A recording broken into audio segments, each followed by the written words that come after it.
Salut à tous. Alors, me voilà de retour pour une nouvelle, alors ce qui sera probablement une série de vidéos sur la restauration du diviseur. Donc avant de commencer la vidéo, j'aimerais souhaiter à tout le monde une bonne année 2015. Et profitez-en bien parce que le temps passe vite. Alors pour ceux qui ont des ateliers, profitez-en. Pour ça que je suis là aujourd'hui, malgré qu'il fait moins 1 degré dans l'atelier. Alors c'est pas génial pour travailler, mais bon. On va faire avec, étant donné que l'atelier est relativement grand et quasiment impossible à chauffer. On n'a pas trop le choix. Donc avec ces températures là, j'utilise pas les machines. Donc on va s'occuper du démontage du diviseur pour sa restauration. Donc ça fait un petit moment que j'ai ce diviseur. On va faire un petit tour qu'on peut voir ici, qui fonctionne globalement, mais qui nécessite un bon nettoyage, réglage et tout ce qui s'ensuit. Alors, dans l'état actuel des choses, on a simplement démonté donc la partie ici, qui vient de ce côté-là pour l'entraînement automatique, ici, et on a simplement dévissé le mandrin. Voilà, donc c'est tout ce qui a été démonté. Pour l'instant, rien d'autre a été touché. Alors j'ai simplement démonté ça pour le mettre sur la table parce que ce bestiau, il fait environ 80 kg monté.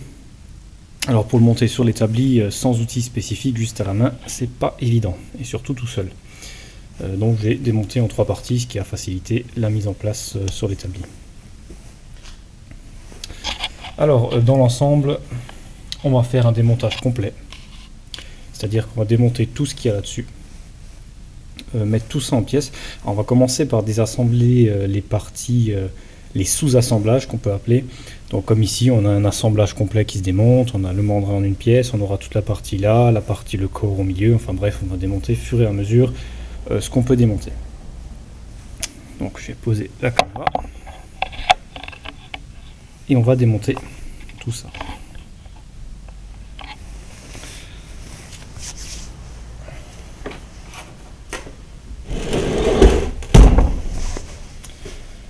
Donc on peut bien se rendre compte du poids, donc la dimension par rapport à la main. Alors le premier assemblage est ici, donc on peut l'ouvrir comme ça. Bon.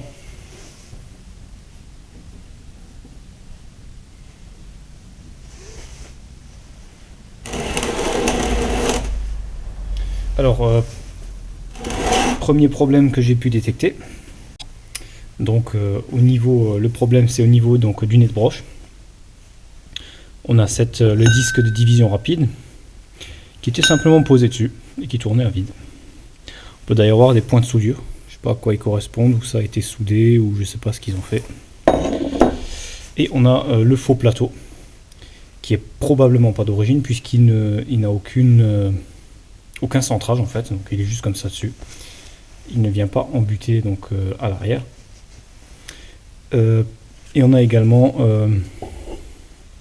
on peut voir le centrage ici, qui correspond pas du tout au mandrin. Donc le mandrin, c'est un mandrin de 150 mm qu'on va récupérer, qui est en très bon état, qui utilise en plus des mors qui est actuellement monté en mordure réversible, donc qui sont directement fixés dessus. Donc on s'en occupera plus tard. On va maintenant commencer par ça. Donc on peut voir le démontage ici. Donc ce qui est intéressant, c'est la grosse couronne en bronze, donc la grosse roue en bronze qui est vraiment très volumineuse comparée à ce qu'on voit dans les diviseurs habituels. Alors par contre, je connais pas la marque de ce diviseur. Je sais pas s'il est de fabrication française ou autre. J'ai uniquement un logo et un numéro de série que je vais vous afficher à l'écran.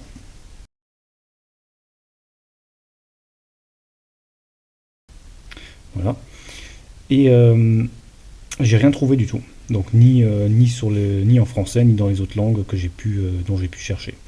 Alors j'ai trouvé une personne qui a le même sur le forum usinage.com, donc le même type de diviseur, qui connaît pas la marque non plus. J'en ai vu 2 fois à vendre sur le bon coin. Et pareil, donc pas de marque. Donc, peu importe, de toute façon la marque, à la limite, on s'en fiche un peu, puisqu'un diviseur c'est standard, et on peut l'utiliser, il s'utilise de la même manière pour tous les types de diviseurs finalement.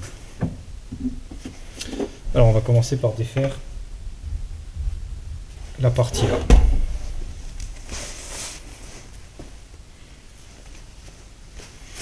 Alors je vais voir que l'angle de la caméra est bon. Ça me paraît un petit peu décalé. On va venir ici, ce sera beaucoup plus correct.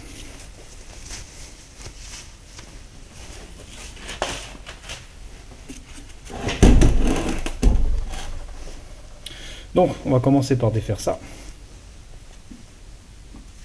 Donc on peut voir ici la partie tournante du disque. Donc on a deux pions. On a le pion de centrage, le pion de réglage ici, pour choisir la division, plus celui derrière et le compas. Alors celui derrière et devant, c'est pour faire des divisions composées, tout simplement. Donc il y a plus de possibilités. Alors j'ai qu'un disque avec ce diviseur, donc celui qui est dessus, et j'ai un nouveau lot de 3 disques neufs à adapter dessus. Donc 3 disques dont il faudra tout simplement adapter le moyeu central, ce qui ne sera pas du tout un problème. Donc on va commencer le démontage.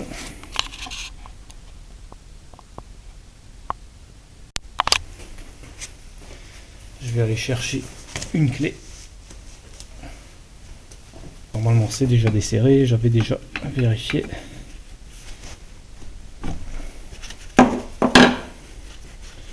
On va dans un premier temps démonter le disque pour pouvoir lever suffisamment, parce qu'on peut voir si on enlève la partie là, le disque cogne là en dessous.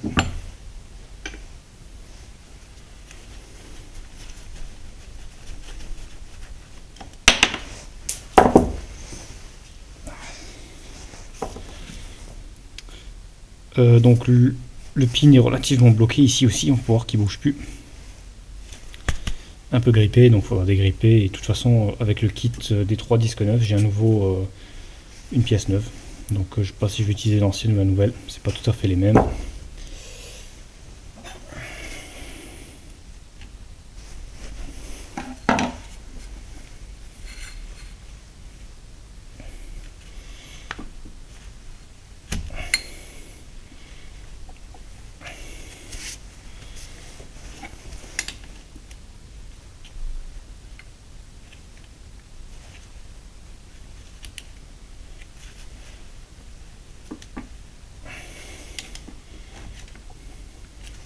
Alors on enlève la bague, qui est simplement une bague emmanchée dedans avec un ajustement relativement gras,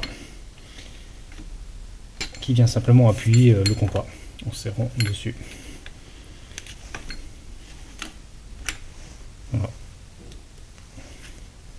Et du coup on a le compas, qui devrait normalement être... Non, il n'est pas en laiton. La plupart des cas, des compas comme ça sont en laiton. Celui-ci n'est pas en laiton. On peut voir d'ailleurs qu'il a été rebrasé ici, donc la partie là devait être cassée. Alors pareil, j'ai un compas en laiton, il me semble, neuf, avec les diviseurs, avec les disques divisés.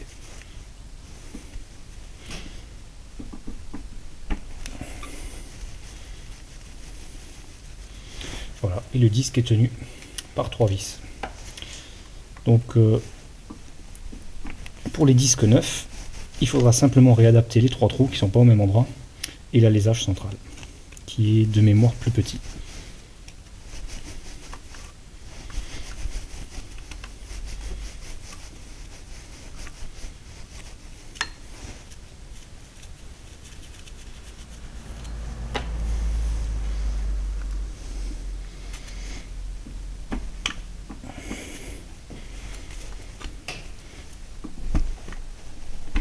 Bon, chercher un tournevis de meilleur en meilleur état.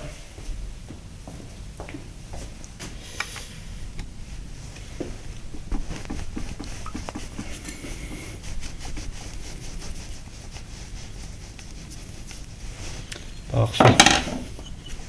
Voilà, donc on peut voir le disque est ajusté de façon en jeu, hein, donc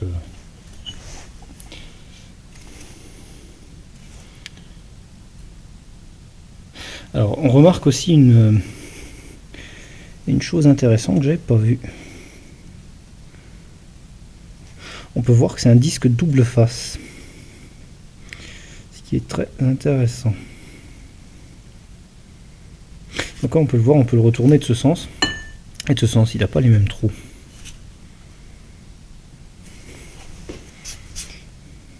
Ah ouais.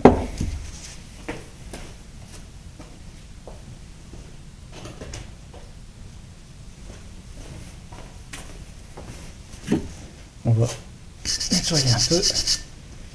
Et on peut voir les numéros. Donc 15, 16, 17, 18, 19, 20, 21, 23, 27 qui correspondent au nombre de trous de chaque circonférence. Ici. Donc là on a un numéro donc disque A tout simplement. Et là on a d'avoir quelque chose de similaire. Je vois rien du tout.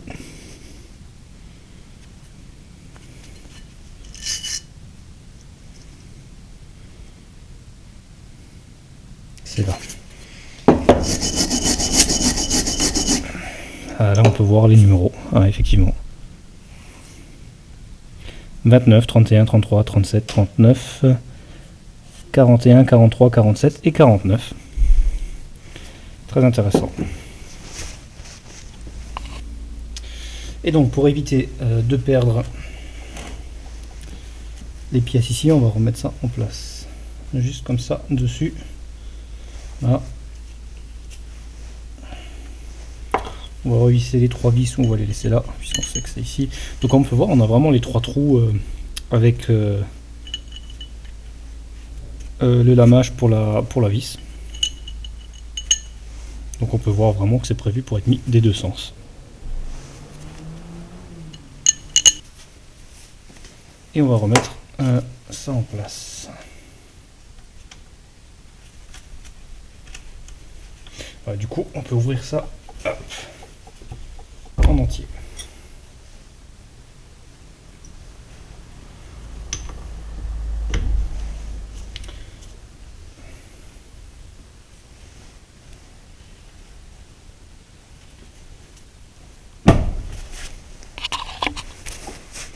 Ensuite, on va retirer donc la partie du haut.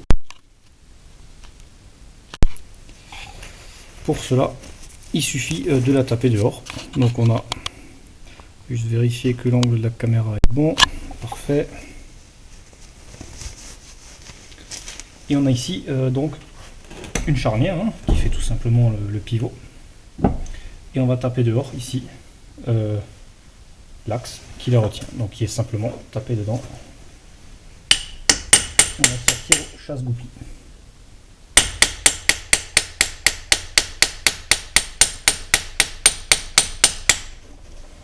Parfait, il vient très facilement.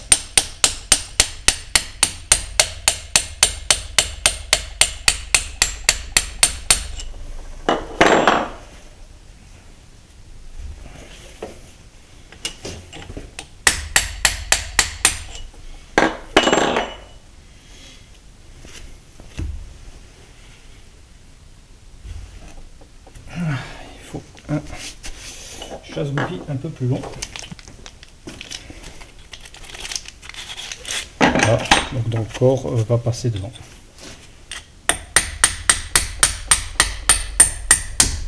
Parfait. Et là on peut enlever l'ensemble. Alors qu'on peut voir ici, on a tout simplement notre vis sans fin qui est bien graissée et qui est en parfait état parce que je l'avais déjà contrôlé.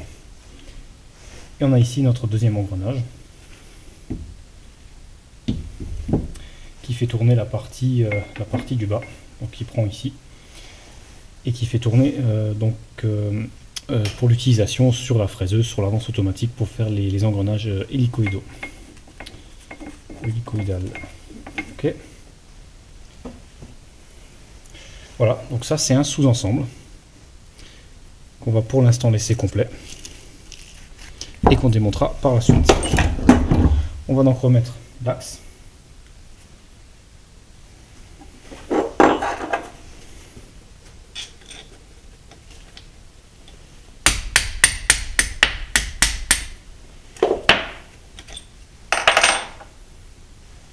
Voilà notre axe. On va juste tout simplement poser dedans, forcer un peu dedans histoire de ne pas le perdre, et on va mettre ça ici. On peut bien voir que l'engrenage est relativement rouillé et que c'est pas du luxe de le démonter pour lui faire un bon nettoyage. Bon, alors pour qu'on puisse bien voir, donc on peut voir ici déjà ce qui ressemble sous la peinture, bien sûr, exactement à un graisseur, juste là.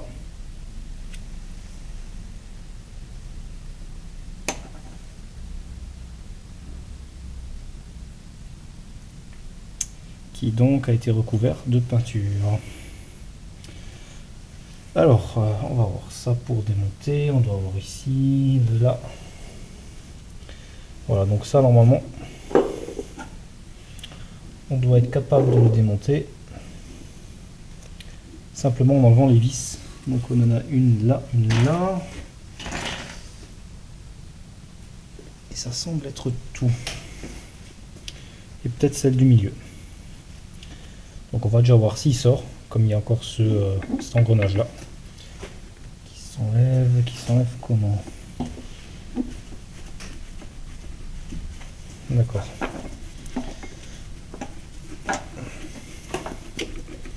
Donc on a une barre en bronze qui est juste emmanchée.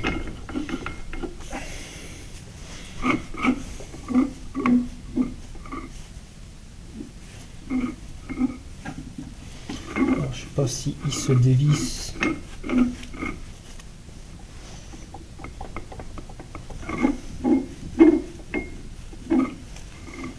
Non. Voilà. En parfait état, une belle barre en bronze qui fait coulisser ce pignon ici. Donc, qui sert de bac pour ce pignon et qui sert aussi ici pour l'autre axe. Donc on a un autre engrenage dans l'autre pièce. Ok.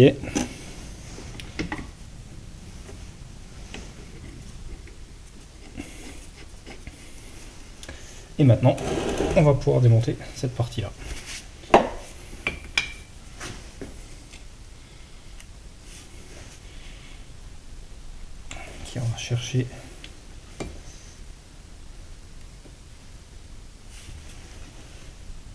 On va chercher notre coffret de clés de douille et cliquet, ce qui sera beaucoup plus facile pour les montages.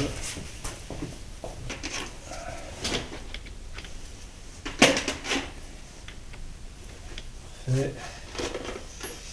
On va donc enlever les deux vis de 17.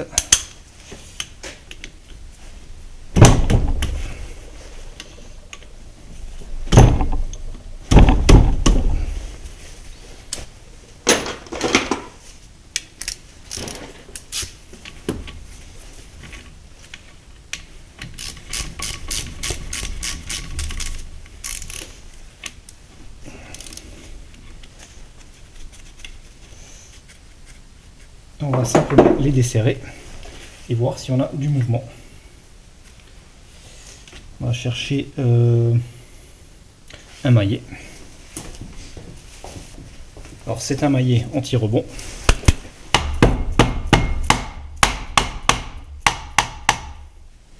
Alors ça sonne creux. Enfin, ça vibre en tout cas. Il y a du mouvement, donc on va pas taper trop fort parce que je pense que l'écrou central, ou le boulon central, tient une partie. On va donc enlever le boulon central.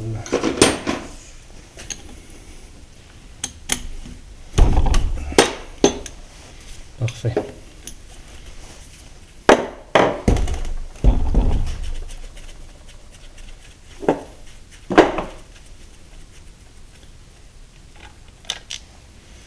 Voilà, donc une rondelle de centrage. Pour l'instant, pas de mouvement. Alors, voilà. On va essayer de décoller. Parfait. Et maintenant, on enlève. Alors, j'ai laissé les vis dedans, je les ai juste desserrées pour quand il va venir au maillet, pour qu'il ne tombe pas, tout simplement.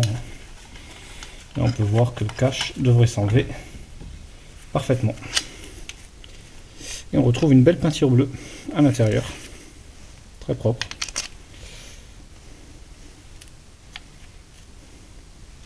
On remarque une pièce ici très intéressante. On remarque que le carter est en deux morceaux. On a un morceau là et un morceau là qui semble être deux pièces séparées. Pour l'instant, on va les laisser comme ça. On voit bien ici la pièce qui semble pouvoir coulisser. Pour je ne sais quelle raison.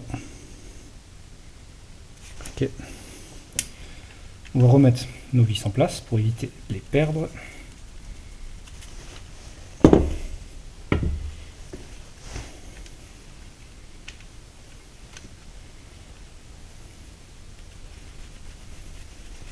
Et maintenant on peut enlever cet engrenage.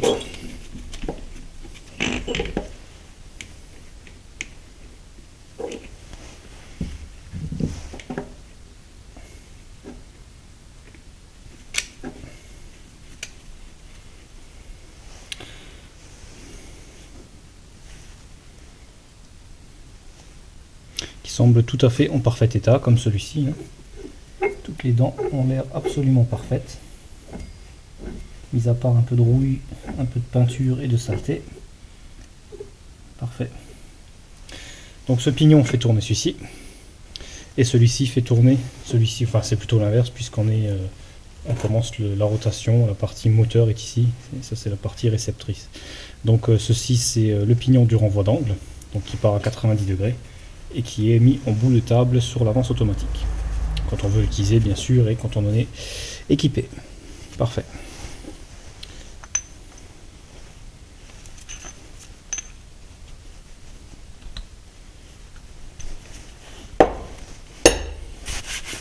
Et on peut sortir le grand pignon,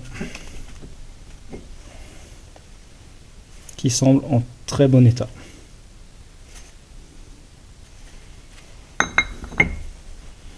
On va chercher un marqueur pour lui marquer la face avant au cas où, puisqu'il a l'air relativement identique. On va lui mettre un A pour avant.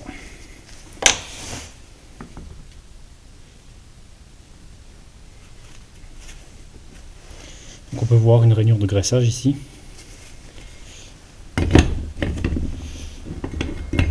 Parfait. Voilà, une grosse partie déjà démontée. On peut voir que c'est pas très compliqué.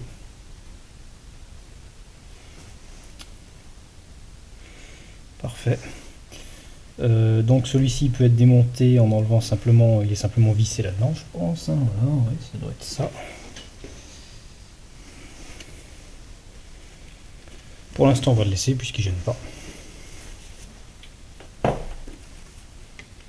On va remettre ça ici.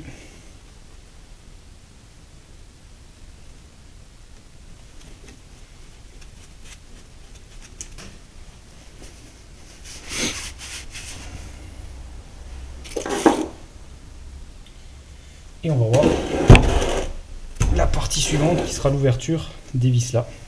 On va enlever les deux colliers, donc qui sont là, qui viennent jusqu'ici, et pour pouvoir sortir le corps. Alors ces colliers servent simplement à incliner le diviseur, donc il est inclinable jusqu'à 90 degrés sur le haut. On aperçoit une graduation ici. On va donc chercher les grosses clés, en espérant qu'elles sont suffisantes.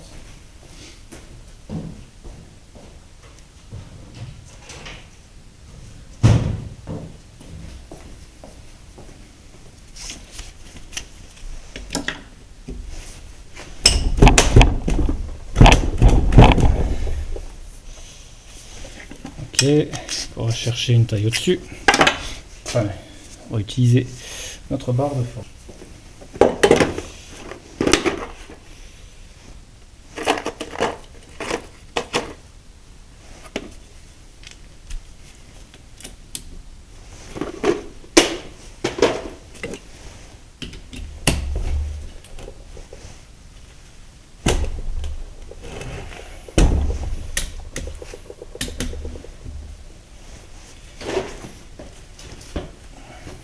difficile étant de tenir en même temps le diviseur.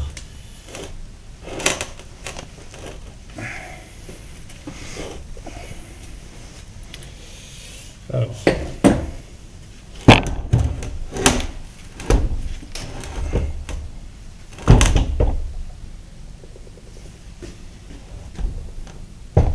on va le mettre de cette façon-là. Et surtout faire bien attention de ne pas le faire tomber. Ce qui serait très vexant.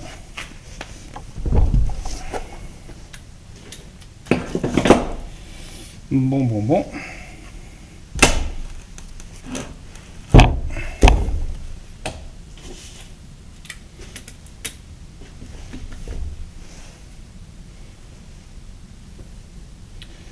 On va essayer de trouver un point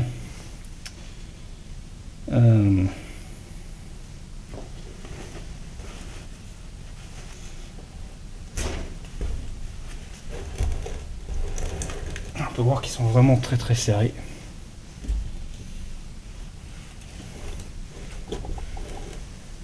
Et on n'arrivera pas à le tenir comme ça, hein. C'est pas possible. Alors j'ai ici un tube protégé, ou plutôt une barre d'acier protégée qu'on va glisser là-dedans, qui pourra servir à tenir.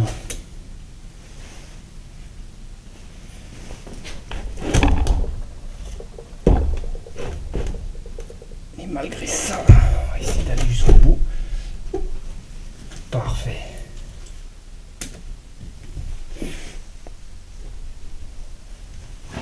Impeccable.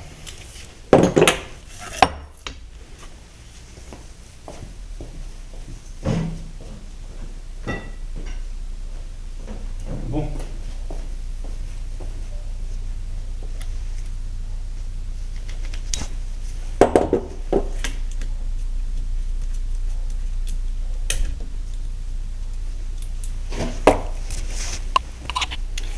Donc on a réussi à ouvrir nos fameuses vis.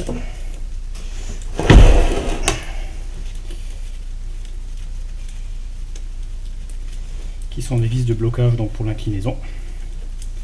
On va les enlever complètement. Je vais laisser quelques filets dedans. Même pas, non, c'est mieux de les enlever. De toute façon, ils ne bougent pas.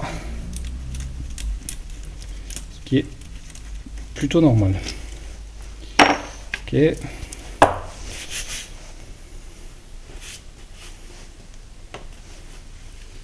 Alors ici, on a le pin de blocage du rapide, donc de l'indexation rapide qu'on peut sortir.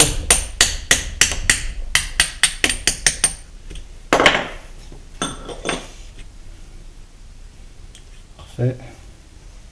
Donc une goupille conique. On voit bien le cône, donc beaucoup plus gros d'un côté que de l'autre. D'origine ou pas, je sais pas. Et on a ici la partie avec le ressort. On va tout de suite sortir ce ressort pour éviter de le perdre. Voilà, donc une petite pince.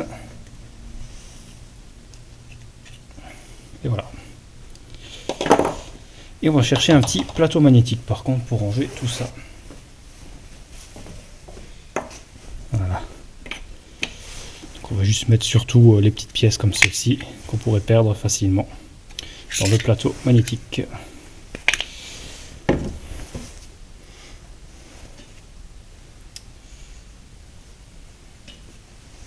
Bon, on va maintenant pouvoir enlever les étriers du bas. Enfin les deux vis pour enlever les deux étriers.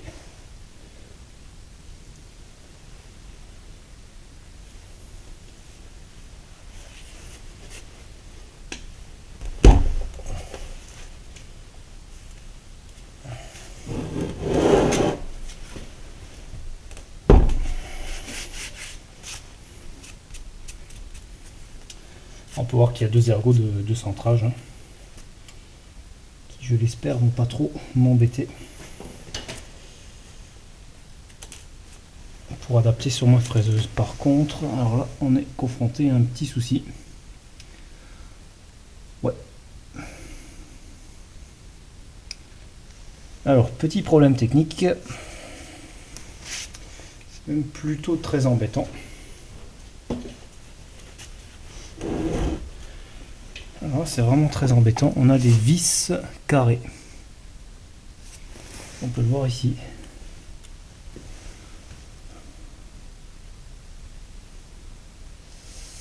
Alors le problème c'est que j'ai pas de douille carrée.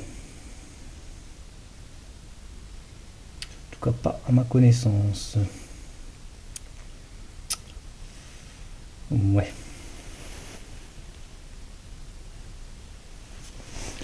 Alors ça c'est vraiment embêtant, pourquoi ils ont mis des douilles carrées là-dedans.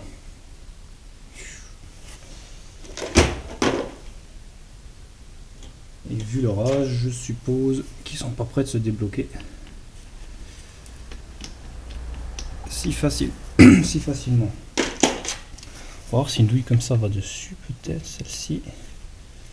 Non, c'est trop grand. Le 13 ne va pas dessus, il est trop grand. On va essayer. Le 12 est trop petit, c'est ça, hein, exactement.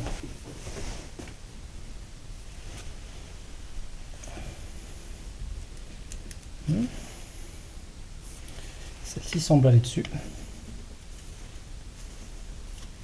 Le problème c'est que j'ai vraiment pas envie de les endommager parce qu'une fois qu'elles sont endommagées,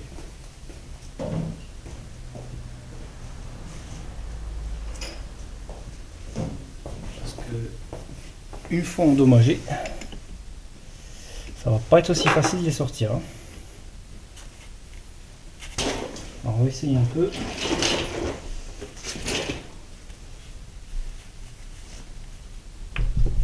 Et si elle vient. Parfait, elle est débloquée. Ah, voilà.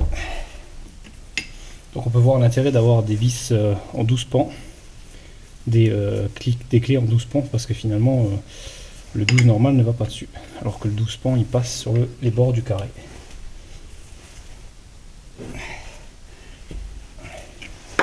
On va faire, on va resserrer cela. Juste les ramener contre pour éviter que l'étrier tombe et que tout le corps tombe tout simplement en arrière.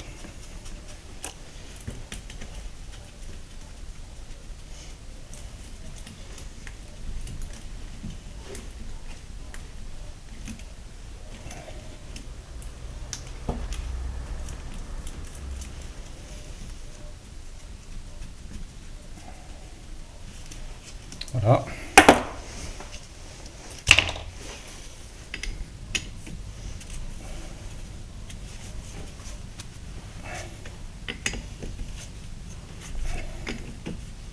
Je suis très étonné de voir des vis à tête carrée, en plus carré mâle. C'est quand même pas très courant. Surtout ici, dans un endroit comme ça, dans la... Enfin bon. En même temps, le diviseur en lui-même n'est pas courant.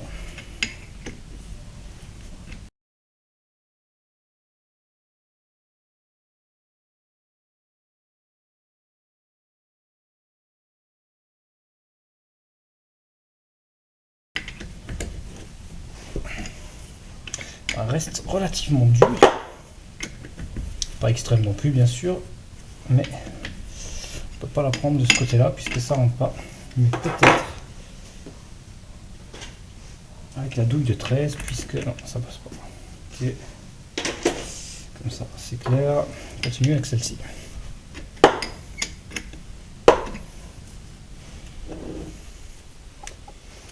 Alors, ce qui est bizarre, c'est qu'elle semble plus bouger. Du moins, elle semble pas venir. On va mettre ça au bord pour pouvoir tourner la clé en entier.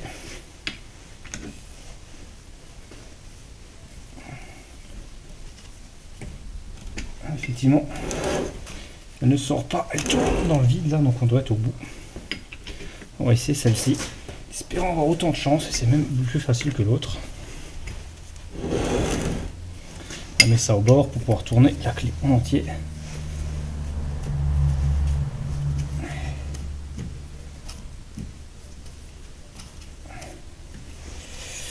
Je suis très satisfait d'avoir réussi à les ouvrir parce que je pensais vraiment que ça allait poser problème.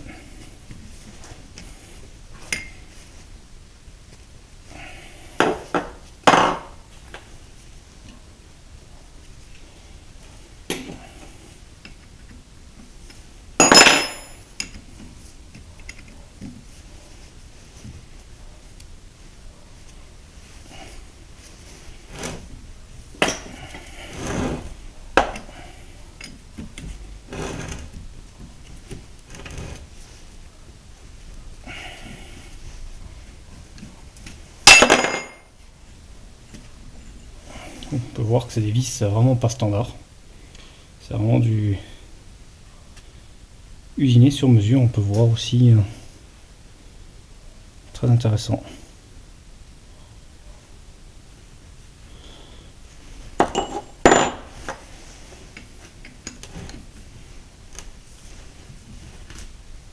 On va sortir la deuxième.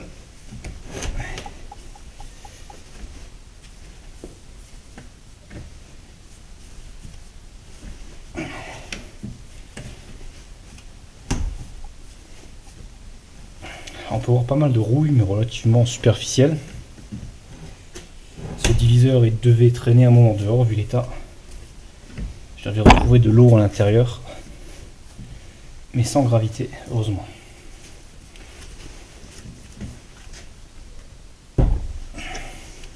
On va mettre un peu de dégrippant pour améliorer le glissement à cause de la rouille.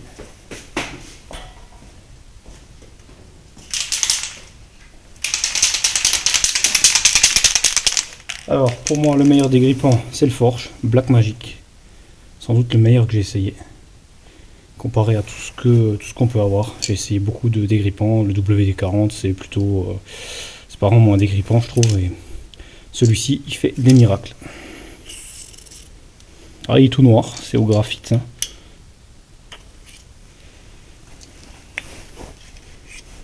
C'est un liquide noir mais extrêmement efficace.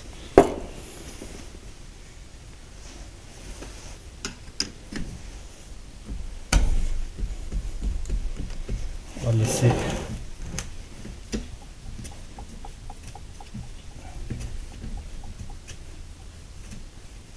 on va le faire agir.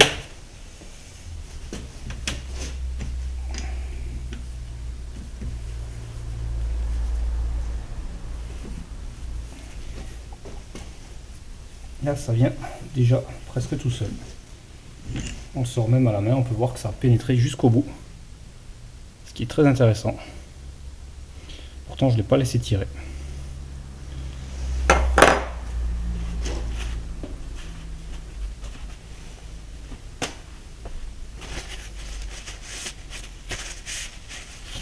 Et voilà.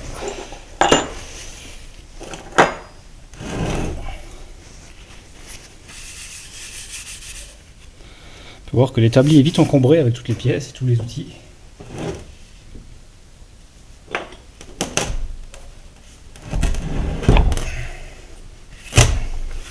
Petite particularité du nez de broche ici, c'est pas du tout du standard. On a un diamètre du pas de vis de 55 mm avec un pas de 3 mm et la partie de guidage à l'arrière qui est de 56 mm. Donc totalement inconnu au bataillon. Tiens, on peut voir que la vis, que ici le goujon va devoir sortir comme ça. Donc on pourra le sortir une fois qu'on aura enlevé notre pièce principale. On va donc enlever les vis là. Et on devrait être en mesure d'enlever les deux étriers.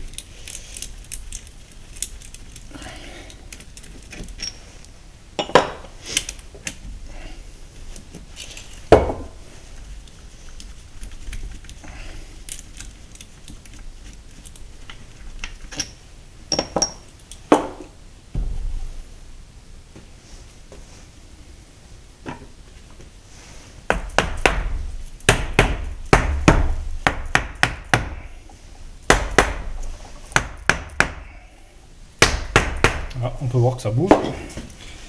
C'est donc très bon signe. On va essayer doucement avec un petit tournevis. On peut voir que ça va très facilement, donc on n'endommagera rien en y allant au tournevis. Alors on va les marquer.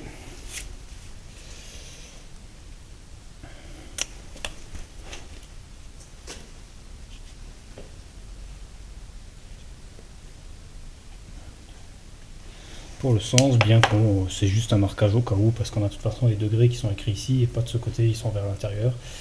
Ça devrait le faire.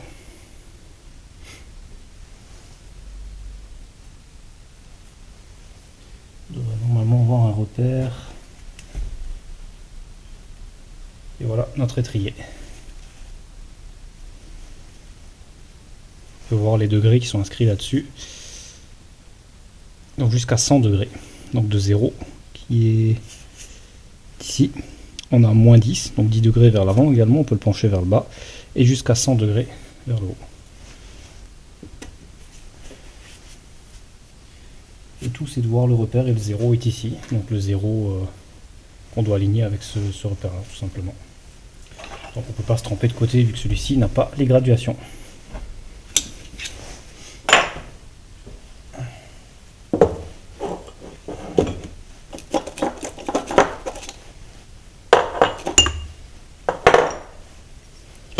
Et on a notre ensemble prêt.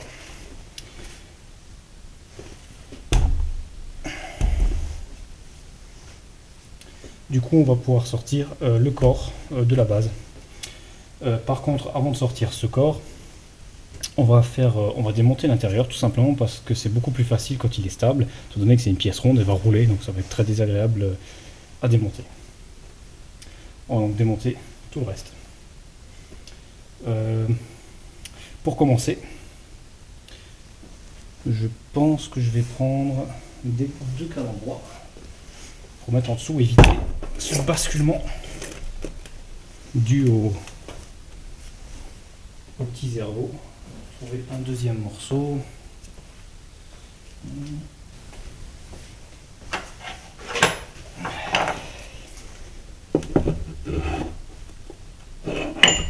Parfait, c'est pas tout à fait à la même hauteur, mais c'est pas grave.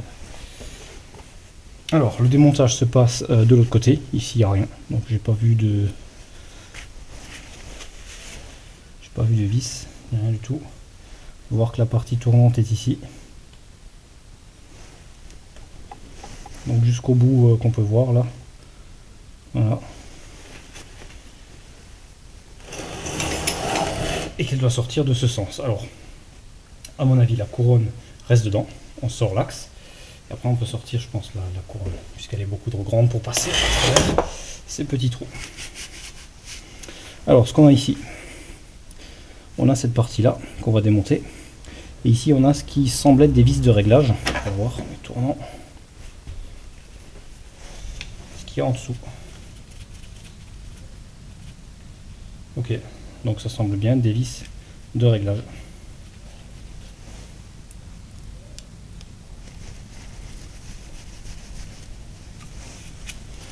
On va marquer la position, comme ça. Et on va essayer de démonter ces vis là et garder cela dessus pour l'instant. Alors c'est des vis de réglage pour le jeu, donc à mon avis il est possible qu'il y ait des roulements, un roulement ou deux roulements coniques, donc réglage du jeu, donc de ce sens, et bien sûr le jeu standard, donc à radial.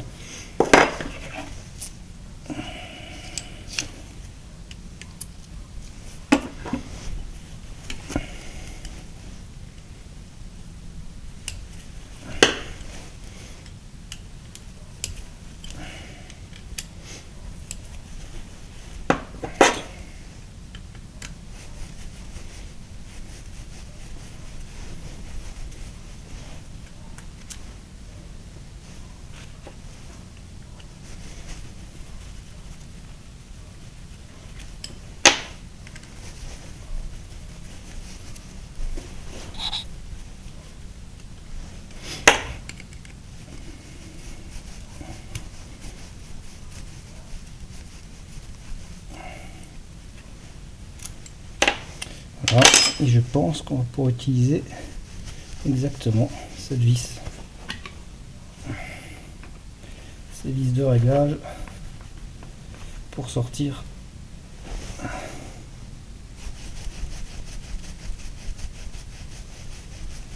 la partie centrale. Ok, alors on va faire attention de rien faire tomber. Oula, alors effectivement, c'est pas du tout un roulement, c'est une grosse bave en bronze, tout simplement. Avec un graissage ici, très intéressant. Parfait. Donc poser ça de l'autre côté. Qui d'ailleurs semble en très bon état. Quelques petites traces, mais rien de bien méchant.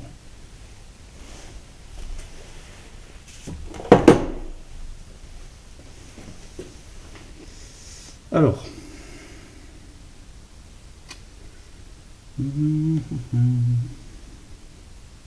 donc il semblerait que les 4 vis ne sont pas des vis de réglage.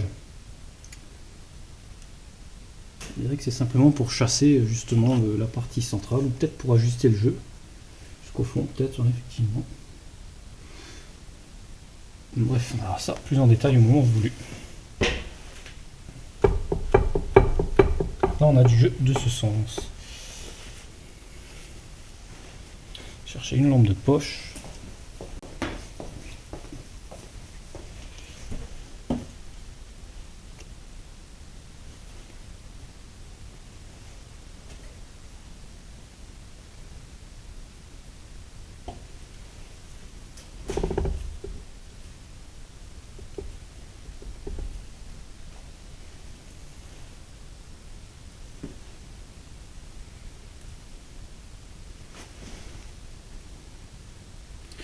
Je vois strictement rien qui tient cette couronne en place. Il va falloir trouver comment sortir tout ça. Puisque comme dit, on trouve rien du tout sur le net, sur ce type de diviseur.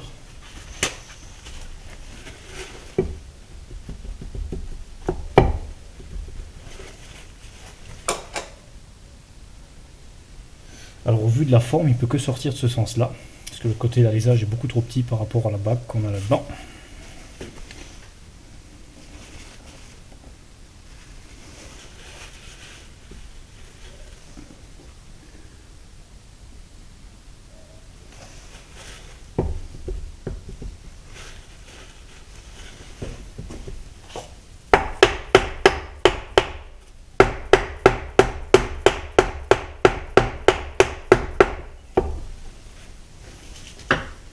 Il semble y avoir du mouvement.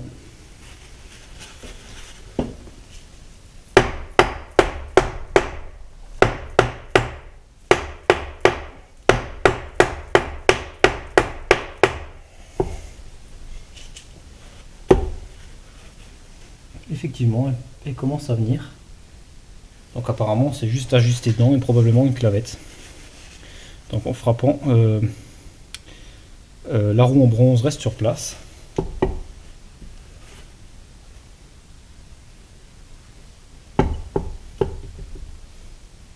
Je voudrais vraiment éviter tout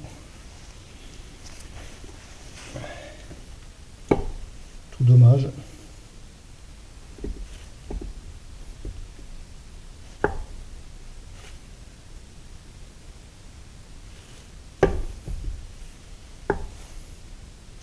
On peut bien voir que la roue est déjà pas mal sortie.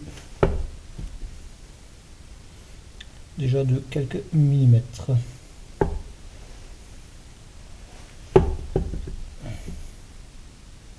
Exactement, c'est parfait. Donc c'est bien comme ça que ça fonctionne. Parce qu'en fait, on va mettre une plaque. On va mettre 2-3 morceaux de bois. Histoire de caler comme il faut. Ça passe pas.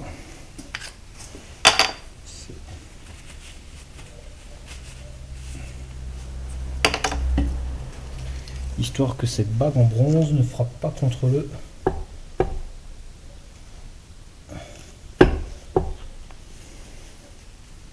qu'elle ne frappe pas contre le métal pour éviter de la marquer, bien que je pense pas que ça soit spécialement un problème.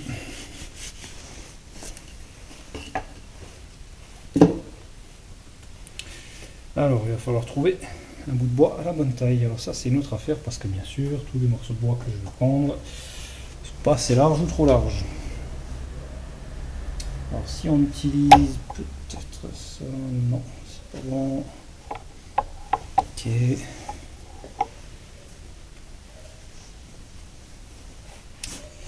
Là, ça.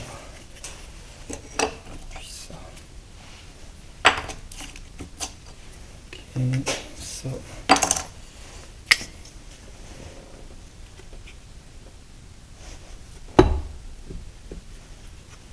Ok, ça suffit pas.